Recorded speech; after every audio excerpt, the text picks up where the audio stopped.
Okay, so we are back, guys. Hey, this is Ninja Nick 333 here with Nick Moffitt yet again. Hey. We just finished talking about his top 32 Toronto regionals. Now we're going to talk about his top 32 Greensboro regionals, the exact next I hate week. to call it the top 32 because it was 17th. 17th place. Yeah, I was the only one with my record. I was the only one with my record to not make top 16. Yep, just bad resistance. Should have been top 16. Should have been top 8, but we'll get into that. So. Alright. So what deck did you choose? All these cards, do you? What deck did you choose? Why did you choose it? Etc. etc. Okay. So I chose to play Zoroark Control going into this event. But Lucamine is banned, Moffitt. But Lucamine is banned. Why would you play Zoroark Control? Oh, because why not? I honestly don't. I had such low expectations going into this tournament. But it worked out. So, why I picked this deck? I was scrolling through Twitter one day, came across Grant Manley's post about it, and Grant Manley, the night good before, player, unfortunately not currently able to play for reasons that are faults that are his own. Yeah. Just play games, man. Just play. If you're sitting in a tournament, play the game. That's all I have to say. Okay. So I chose to play this because I had no idea what to do, and I didn't want to play Zoroark, and I didn't want to play Trevenant, didn't want to play Vespiquen, didn't have the cards for Picarama or Archistois, so I was actually considering Drampa, which ended up winning the tournament. Yeah, you love that. I always still like it. Yeah, it's pretty good. I almost one time I played that deck at a cup. Forgot to write Ultra Ball on my list.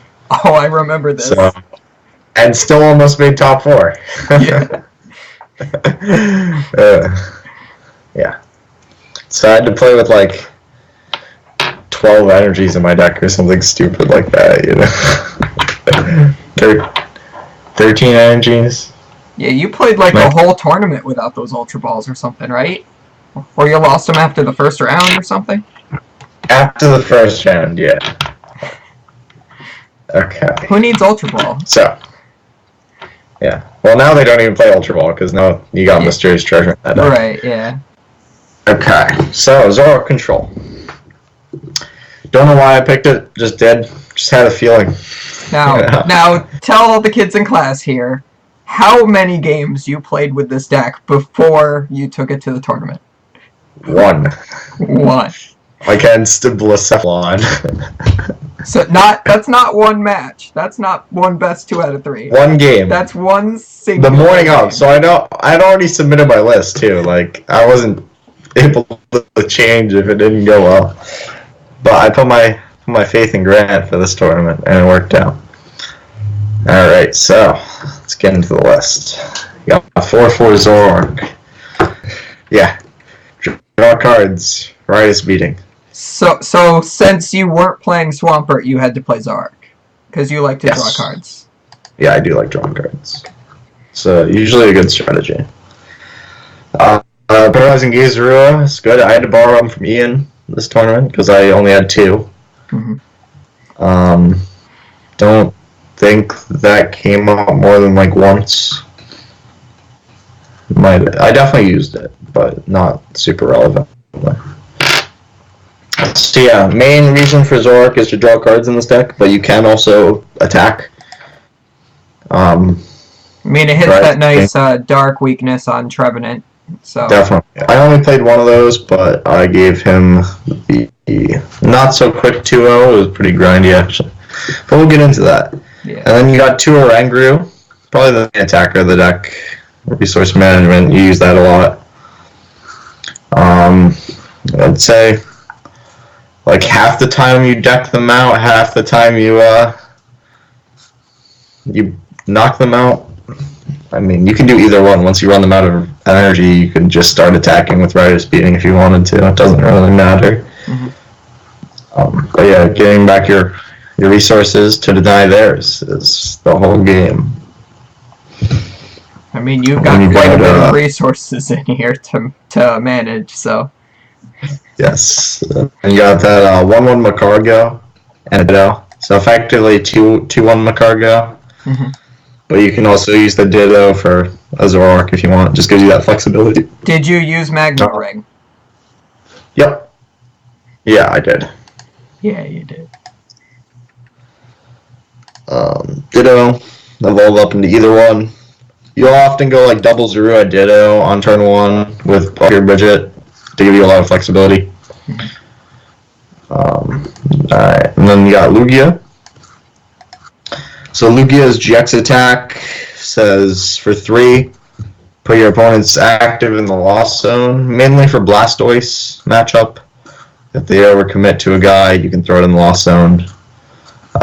You can also, the second attack for 170, not bad at all. You can kind of sweep someone's board with that pretty quickly if they're not doing too much. Definitely did that a few times.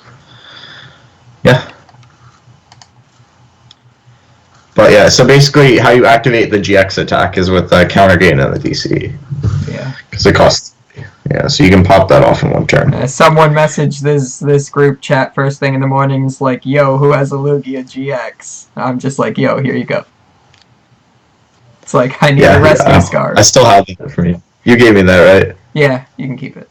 Do you want it back? Nah, it's fine. I got another one that day, so. Alright, cool. And then Sudowoodo, pretty much exclusively for the Zoroark matchup. Just prevents them from running you over. And then you can just, since they're not one-shotting you most of the time, you can just control them. You out-control them. They can't run you over because you blocked that road. Yes. Okay. Excuse my then egg free trade. Always good. Same concept as the Vesperman deck. You can use trade for free. And then you got that Giraffe. I'd say Giraffe Rig was the MVP. Like, alright, so you just put their Guzma in the loss zone, and then they can't win.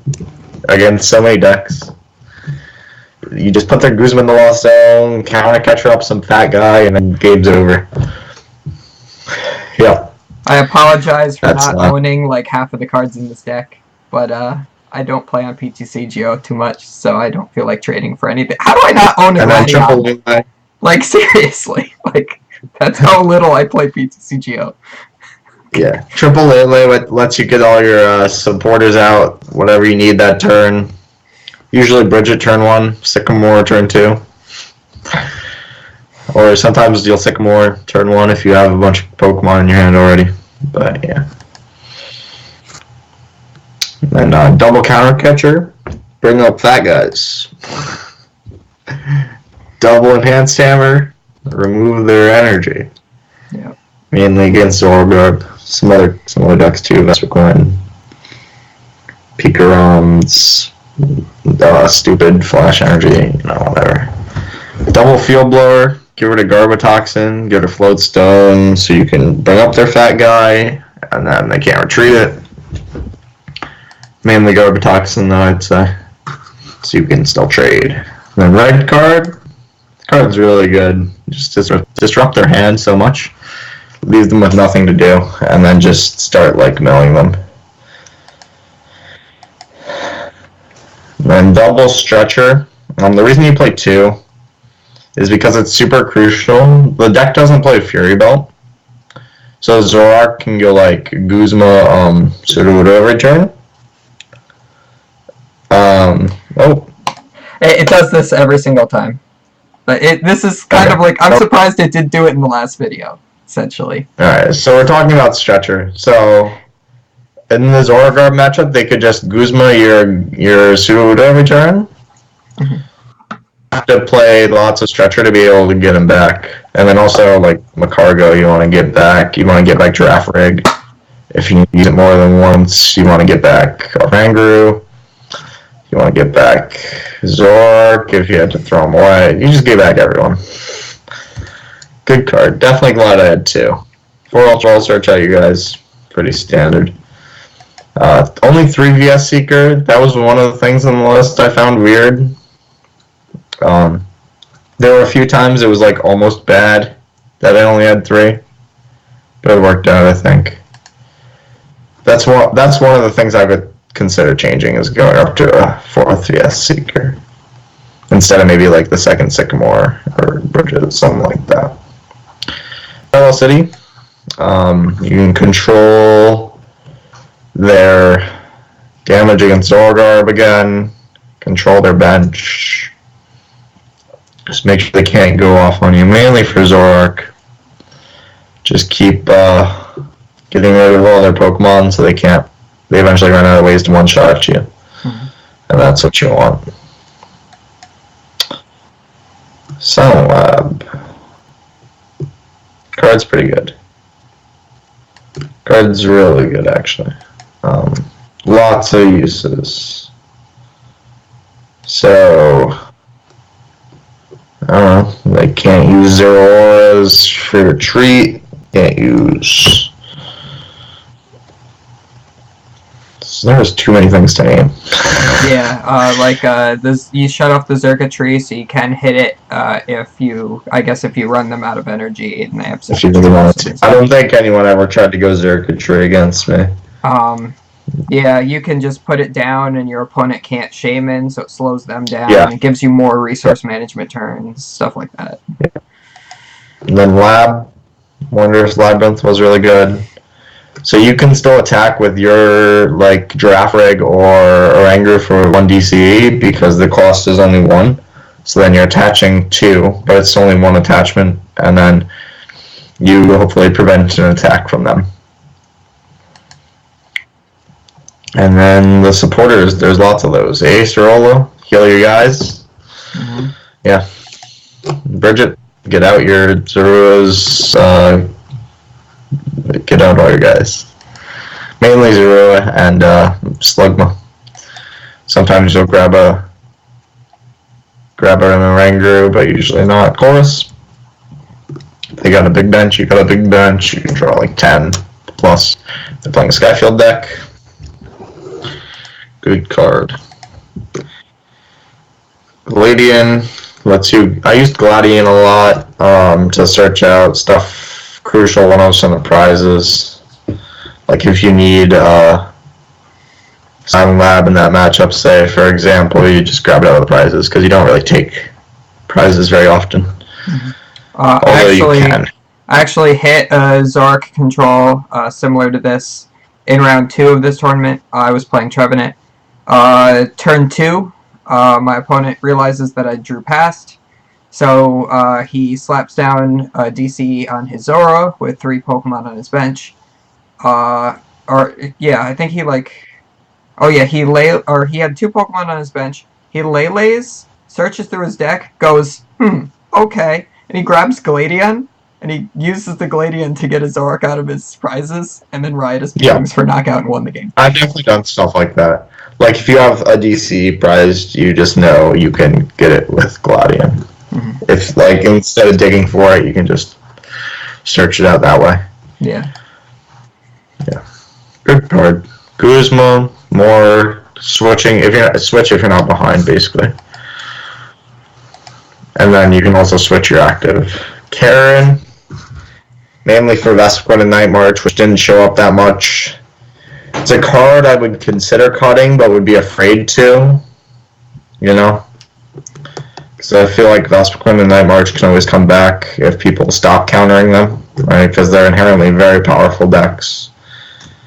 Yeah, those decks tend to, whenever people forget about them, they just come in and beat face. Just like Trevenant. Yep. That's exactly what happened with Trevenant the week before, is everybody tried to counter Pikaram, all the Night Marches came out to play, and Trevenant came out to beat him. Yep. And put them down to a low hand size if they get too far ahead. It's also just another draw supporter that isn't Sycamore that you can play on turn 1 if your hand is too bad to dump away, like stuff you don't want to get rid of. You play N, then you could add them to 1, hope they draw nothing. Plumeria lets you get rid of an energy on the bench.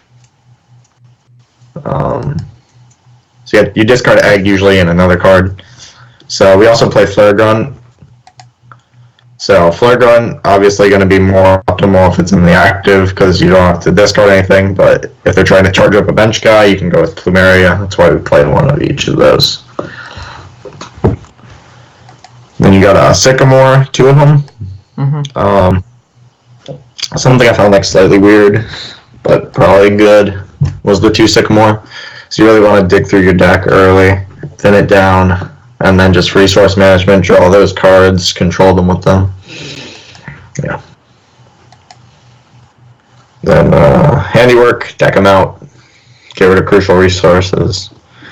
I feel like a lot of the time I didn't actually deck anyone out, they would just concede before, like it was inevitable that I would in a few turns, and they would just concede. I feel like I didn't actually like finish that many games. Skull Grunt, didn't use that one too much, because usually you have energy in play and you want to remove that, you want to prioritize moving that one. But it's a good card because it gives you hand information and hopefully lets you disrupt their hand by getting rid of their energy. Pretty decent card. I felt like it was often more valuable to just see what their hand was than to actually discard the energy. But discarding the energy is good too. And then just counter gain, pretty much not exclusively for Lugia, but mainly. And then you can also just, it can act as another energy for your Oranguru and other guy, whatever, Giraffe Rig. And you can attack with Zoroark for 1 attachment plus a counter gain under Wondrous Labyrinth if you need to. I think that only came up like once. But yeah. And then a Float Stone, give you some mobility, and then 4 DC. Yep. Alright. Let's get into the matchups. Yeah, how did your day 1 go? Pretty alright. So, round 1, we sit down. We were sitting there for quite a while, actually. Round 1. But it was the Zoro card. I'm pretty excited to see that. Especially if they don't know what they're doing, which most of my opponents did not. That matchup goes, basically you just recycle and hand hammer a bunch of times, kill their Trebuchets so that they can't blow you up, and then go from there. And eventually, they just run out of energy, and you can go in with just Oranguru, keep getting back your PS Seekers for Handiwork, or just start Rightus Beating. I feel like most of those matches against Zoroark I actually took 6 prizes, because I would just target down their Trebuchets most of the time. And then they couldn't do much, because they would hit you for a 2-shot, and you would play like Acerola, Enhanced Hammer, stuff like that. Mm-hmm. And they would just miss attacks, and you wouldn't. And then we played against another Zoroark. So I 2-0'd the first one, I think. Then we played against another one where he actually got a game off of me because I didn't get too good of a start. Probably just rolled me scooped pretty quickly, I would assume. Then round 3 I played against a Vespiquen, beat him game 1 by just like carrying him 3 times, Rightus Beating, just go in, and he can never one-shot, so keep playing Karen. Game 2 he actually won because I didn't realize my Karen was prized until too late in the game, so he was just able to take 6 prizes pretty quickly. Should have scooped that one up a little earlier, because game 3 I ended up winning on turn 3 of time. So I probably should have scooped up game 2 a little earlier when I saw that Karen was prized. Well, that's the exact amount of turns you needed, apparently. Yeah, it was. So I had to go Guzma Shaman, and then he like promoted Lele Pass, and then I had to go like Guzma another guy. So it was pretty tight. But that's okay, because we pulled that one out. So 3-0 right now. And then I sit down against John Ang. He's playing Hitmonchan, which I think is pretty favorable. Well, yeah, they play mostly special energies, right? So you can eat a bunch of times, and I don't think... Did they knock out Oranguru in one hit, or no? Yeah, with a Muscle Band or a Strong and Diancie. Yeah. Okay. So it can be tricky, but I think it's favorable.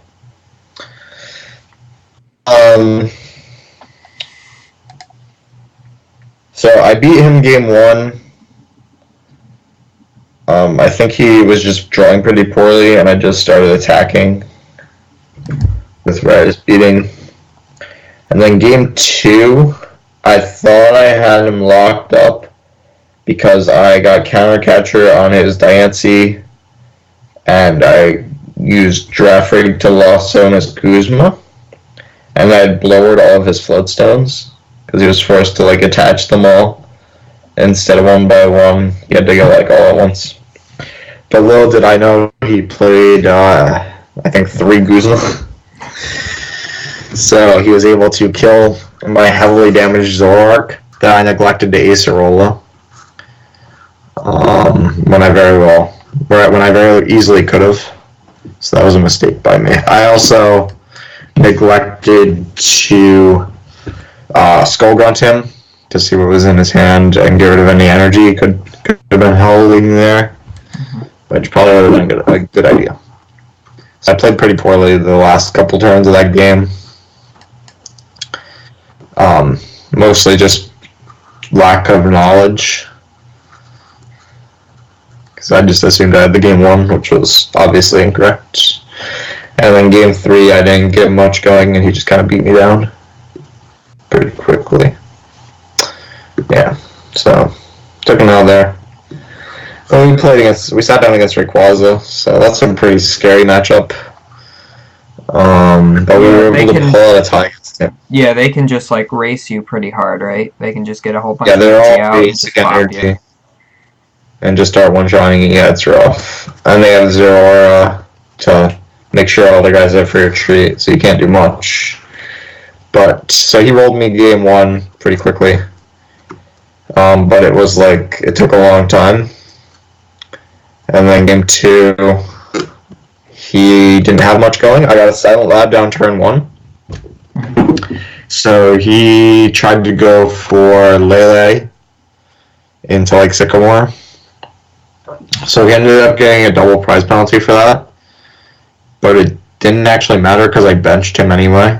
I just powered up Lugia, and then went like Knockout, Ho-Oh, and then like GX attacked the Lele or something like that. Yeah, Silent Lab against them turn 1, just shut him off, and then game 3 just did not finish. I'm sure he would have won game 3, but good thing he didn't. Yeah, that's how Pokemon works sometimes. So, you just don't have enough time for. We pulled out a tie in a pretty unfavorable matchup, which I was happy to do. Then I played against another Hitmonchan and Zach Lesage. I was able to beat him 2-0. I knew he only played 1 Guzma. I think that's why I had assumed John also only played 1 Guzma, but they had totally different lists. So yeah, I had seen Zach Lesage's list from Toronto, but not John's.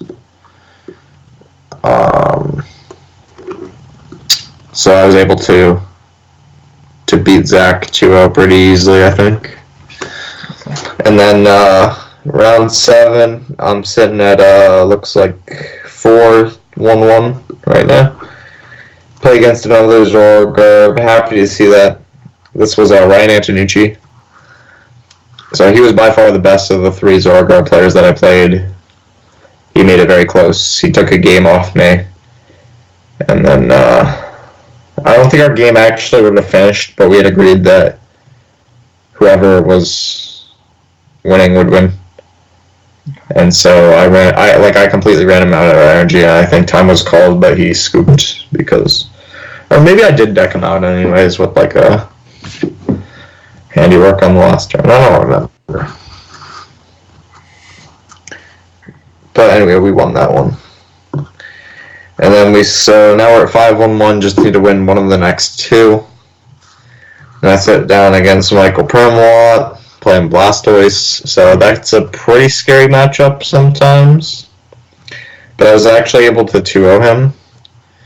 So game 1, he doesn't get like a super crazy fast start, and I'm able to loss zone his Tate and Liza, and then later his Guzma. Or he just never drew Guzma, I forget. But definitely, he didn't have too much going on. Like, he got out Blastoise early, but then couldn't draw energy after, like, the first attacker. So I just Guzma'd up. I think he tried to go, like, Articuno. So he went up 2 prizes, but then I just counter-catcher Blastoise. And he didn't draw much from there. So he scooped that one up. So that was and round then game 8? 2, he actually... Huh? That was round 8? This is round 8, yeah. So, and then game 2 against him, he actually never got out Blastoise. Mm-hmm. And so I just started attacking and beat him that way. So it's your fault Bruno didn't make day 2. Huh? It's your fault Bruno didn't make day 2. So our friend Anthony Bruno, who we call the Ho-Oh guy or the Fire guy, only plays Fire decks. And was playing Blacephalon and expanded. Somehow, by like some miracle of God, he managed to beat my friend Jason, who was playing Whales, Archie Wailord, right? But then round 9, on his winning into day 2, hit Michael Pramawat and proceeded to get bodied. So because you beat Pram, Bruno lost round 9. Oh well. But yeah, then so I'm already locked up now, 6-1-1 going into the last round. So that feels pretty good generally. Mm-hmm. That you can play out the last round to hopefully improve your standing, but even if you lose, you're still in day 2. So I ended up playing against a Pikarom and got bodied pretty quickly. But that's okay, we were still in day 2. If I known where he was playing, I would offer the... Pikarom's a bad matchup, right? Yes, yeah, that Pikarom's definitely the worst matchup. I'm gonna try to figure out something to beat it, but right now not looking too great.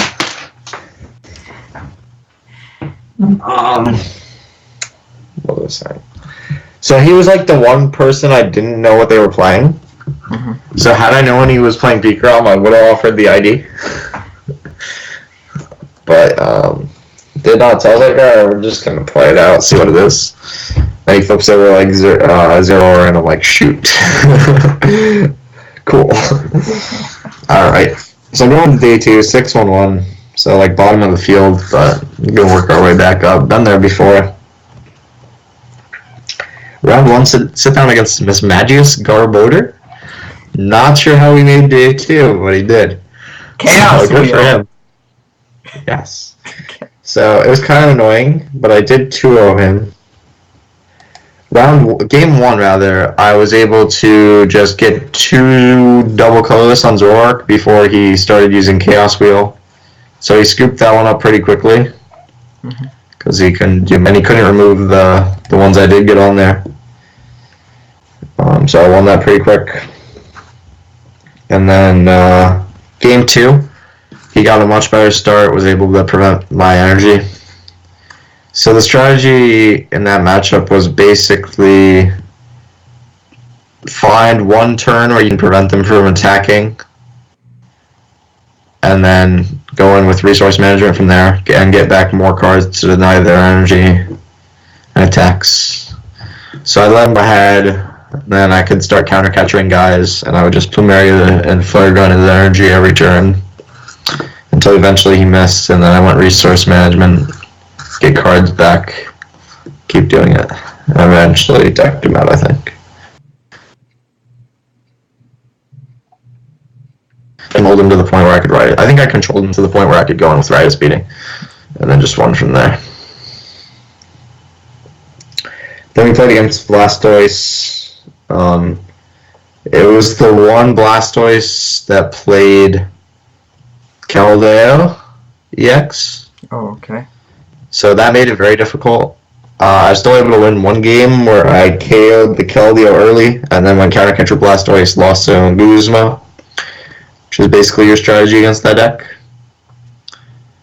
But the Keldeo was too much to deal with the other.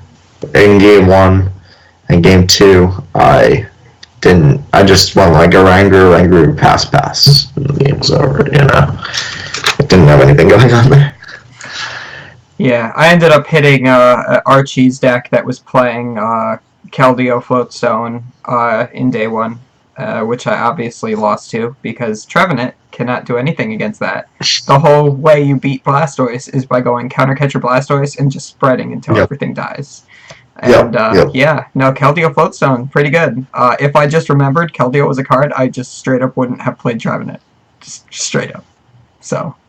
Well, most people were not playing that card. Yeah, but I mean, if I was playing Archie's, I probably would have put the Keldeo in, knowing that Trevor was in there. Only one of the Blastoises played it.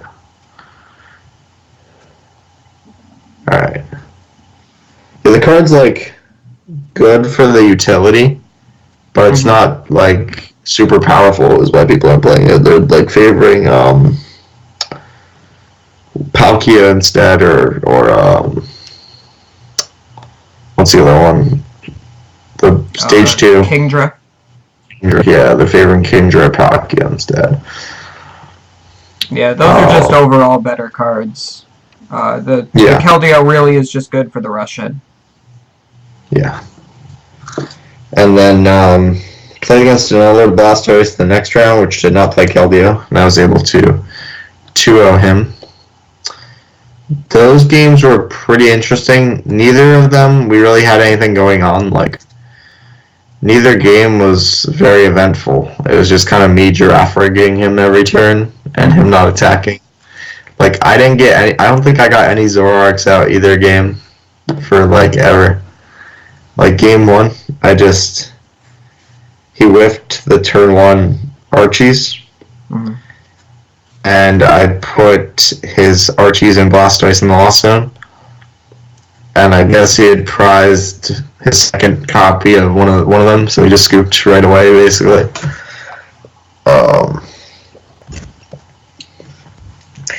And then game 2, like, was just a lot of draw pass back and forth, and then I got some of his Warriors in the lost zone and his Guzma, so I was able to later just counter-catch up Blastoise once he did get it out.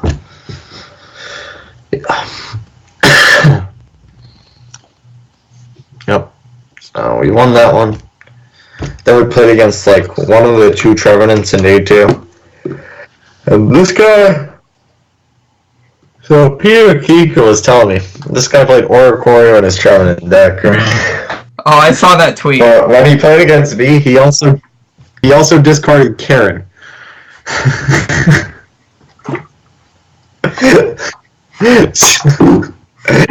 Like, Kika was like, who hurt this? Who hurt this man? Something. Yeah. So that was a pretty easy win. It was actually, I had to play it pretty carefully because I didn't just want all my energy to get removed and lose. But I was able to kill every single one of his Trevenants from the board. But then he started like attacking me with energy drive. And he kept attaching energy to it. And I was like, I don't know how to deal with this. Because I only had like 1 DC left, so I couldn't find it. So I was trying to get to resource management. So I just like kept retreating. So like I had a Lele in the active, and I had to like pass, ace roll it, like throw up another one until I could finally draw my last DC to resource management the other ones back, along with my disruption cards. And I was just able to run him out of energy from there. Yeah, so I went aggressive pretty early, like killing Trevenants, which I think paid off, because then he didn't have any Trevenant left. Alright, and then game 2, I think, didn't finish. Probably would have won still. But, he didn't have much going on. Yeah, Trevenant is just, like, super favored for Zoroark control. Yeah. So you're gonna remove their energy. Ace will kill him one shot pretty easily. All that goods. So, alright, winning in now. We're like, okay, all I need to do is not hit Pikarom. And then we do exactly that. So, game 1, I'm like, okay, so my heart's already kind of sunk. I'm like, alright, well, top 16 at least, right? But he flips over Shaman and goes pass. So I'm like, okay. Floatstone, DC, Chorus for like 5. He had no bench. No Zoroark. Okay, pass. Maybe I even like energy drived. That might have been what happened. Like I had the Floatstone before the Chorus. And then, so I needed DC Zoroark. So I just went energy drive for 60 instead because he had attached. So I was like, okay, you lose next turn. And then he just top deck Sycamore, Pikarom, double elixir, attach, retreat. I'm like, okay, cool. Because my hand wasn't very good off the Chorus, so like I really had no response to it. And he just rolled me with that. So, yikes. Almost got there in game 1. In game 2, I was actually able to win. Because he had like 2 energy on one Pikarom and then like 5 or 6 on the other. So I was able to go Lugia, counter gain, DC. Did I just? Yeah, it is counter gain. DCE, counter catcher, Plumeria off the other one, Lost Zone, and then he just conceded it right there. Went to game 3. So again, like this one might not finish. So we say, hey, whoever looks like they're winning because I'm probably never going to be up on prizes, gets the win, right? So he starts off pretty strong, starts bopping me, but he had benched Sudowoodo for some reason. So when time gets called, I know I can't actually win the game, but since we had agreed that whoever looks like they're winning, I'm like, okay, here's my best bet. Counter catcher Sudowoodo. And Plumeria energy off Pikarom, so that he's got like 1 with 5, and then a bunch of energy scattered. Yeah, 5, yeah. And then I've got Wondrous Labyrinth. So I'm like, okay, he would need to attach like 3 times to win. Right? So he's got 2 prizes left at this point. So the way he ended up winning, and then I lost on Guzma, obviously, right? So the way he ended up winning was by, so he had a bunch of energy on the board. So he Sycamored into like his last energy, which was Flash. I had his Sudowoodo active, and then he went a Flash energy on Pikarom, energy switch to the active, retreat, energy switch up. So now Pikarom has 7. And then GX attack, knockout, Girafarig, and the bench guy. So that was pretty rough. So if he hadn't hit all of those, I would have been able to Plumeria again and then completely prevent him from winning the next turn. But yeah, he would have been unable to attack anymore. Well, he could use the just full blitz, but that wouldn't do anything really because I would just counter catcher again. Yeah, so if he hadn't hit all of that. And there was also some crucial turns in that game, in game 3, where I whiffed DC. Like, he kind of overcommitted to 1 Pikarom. So I went Lugia, counter gain, Sycamore, and then some trades. And I didn't hit DC, where if I did, I probably wouldn't be able to control the game. Actually, no, it wasn't. It wasn't a peak roam. He just has Zoroark attacking in the active. Mm-hmm. So if we could have gotten rid of that, he still played 2, but the energy loss would have been big. That he could no longer work with those. So this boy almost donks a Pikarom deck in game 1. Then he lost zones this massive Pikarom in game 2. And then game 3 barely loses. And then what happens? 17th. 17th. So this boy was going to get top 8 if he just won that game against his auto loss that he got this close to beating. Yeah, several times. And then should have been top 16 for losing. But no. Yes. No, got 17. Yeah, so that's rough. But that's okay. It is what it is. Yeah, I was actually more salty about getting 17th than about actually losing the one into top 8. Because I didn't expect to win the game going into it. Mm-hmm. But I was like, okay, at least I'll still get top 16. But I didn't even get that.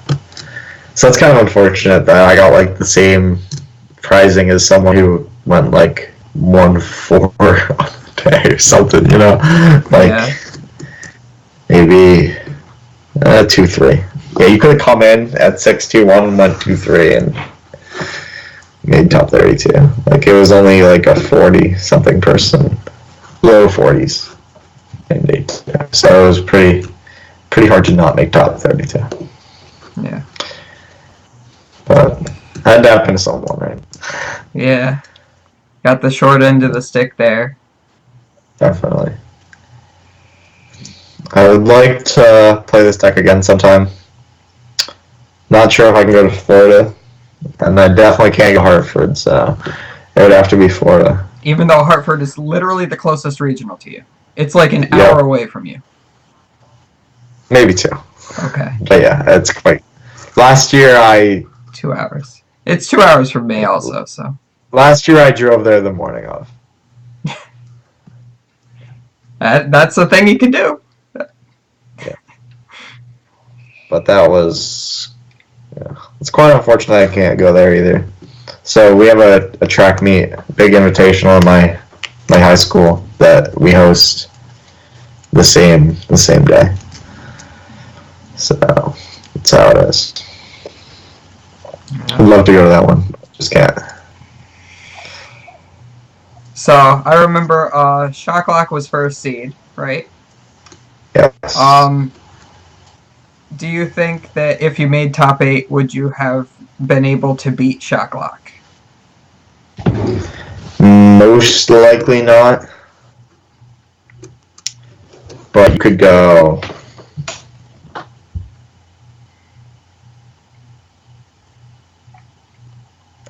Pass.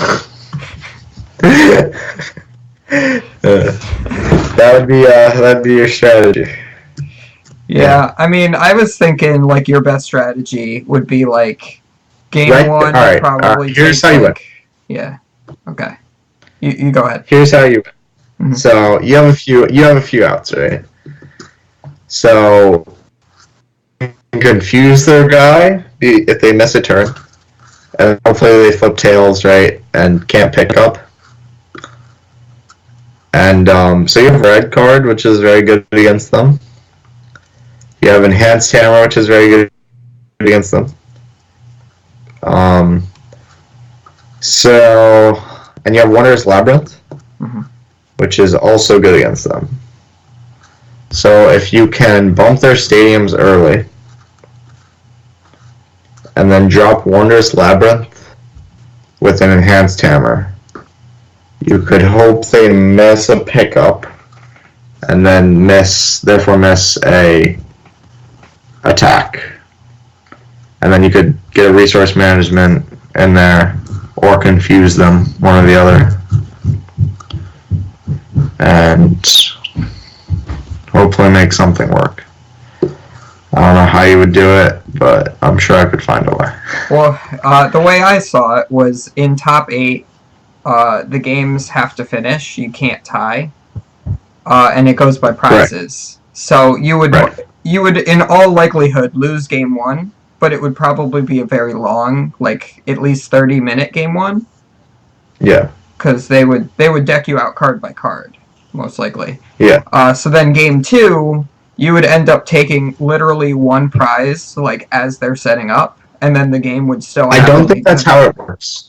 I think you have to win game 2. I think you have to actually win game 2, unfortunately. Yeah. Well, yeah, because what'll happen is if you go up one prize, like you would win on prizes. No. Right? That's not how it works anymore. That's not. Oh, did they change it?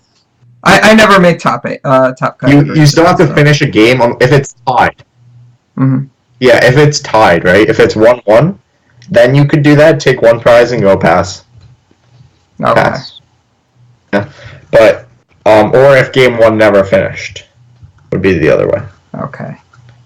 So one or the other. Yeah. So it was unlikely. So you would like add a switch, right? We were talking about that. Yes. So if you expect shot block, definitely add a switch because then you auto win. Because you go enhanced hammer, switch, resource management, back the enhanced hammer and the switch. And then they eventually miss a turn, and then you can just attack with like profound knowledge for 60. And then when they get you again, you go switch. Yeah. And you just eventually, and you keep playing enhanced hammer. You eventually run them out of energy, or they miss a turn, and then you start attacking.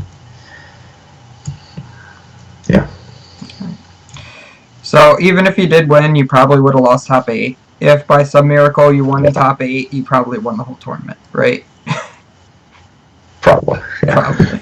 Okay. Because then I would play. Yeah, I wouldn't have had to play Archie's until the final. Mm-hmm. And so I would have played Azul in the final. I would have played against. Well, the whole bracket would have been different if I made it. So I don't even know. Okay.